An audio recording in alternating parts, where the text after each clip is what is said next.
Hi, GraceHill Family. Thanks for joining me for today's devotional. We are currently busy with our identity series, and today's topic is I am known. Have you ever given real thought to the idea that you are known by God? Today, I want this idea to permeate through your day, for it to be the prevailing thought in the forefront of your mind. Let's look at Psalm 139.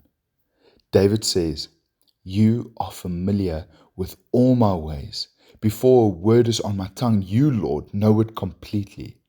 God knows everything about you, even what you are going to think. Wow.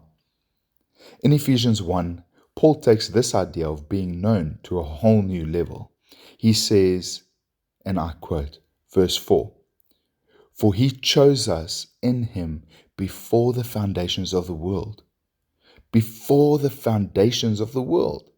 There's a reason why you and I are listening to this morning. God chose you because he knows you. In one of C.S. Lewis's Narnia books, The Voyage of Dawn Treader, Eustace Scrubb wanders off to avoid doing his chores.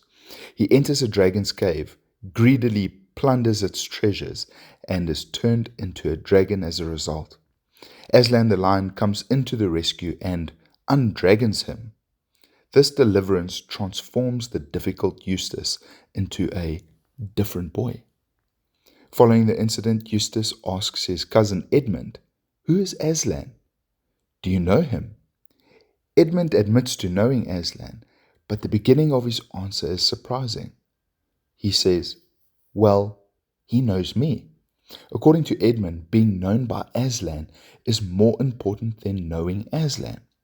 One of the great existential questions is, who am I? David asked it, for example, in 2 Samuel 7, having just heard that instead of building a house or a temple for God, God will build a house or a dynasty for him. He comes undone and prays, "Who am I, Lord, that you have brought me this far? You have also spoken about the future of your house, of your servant, and this decree, sovereign Lord, is for a mere human." Notice that the answer to "Who am I?" is revealed in David's next statement. What more can David say to you?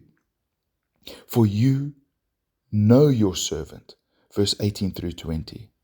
If you wonder who you really are, the answer is you are known by God.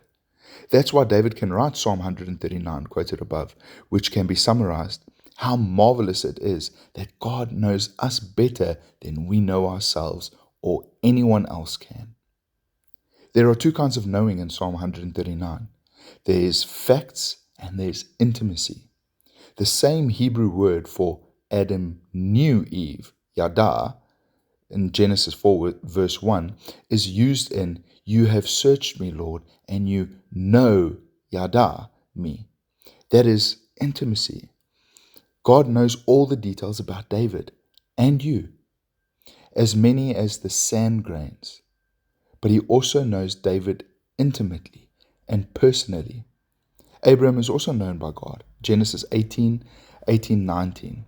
Moses too. God talks to him face to face and says, "I know you by name." Exodus 33, 11 and 12. What a privilege that we also may be known by God. J.I. Packer, in his book, Knowing God, writes, "What matters supremely is not the fact that I know God, but the larger fact which underlies it, the fact that he knows me. I am never out of his mind. All of my knowledge of him depends on his sustained initiative in knowing me. I know him because he first knew me and continues to know me. There is not a moment when his eye is off me or his attention is distracted from me, and no moment when his care falters." I pray that this idea of God knowing you fills your mind throughout the day and that you better understand who you are in him.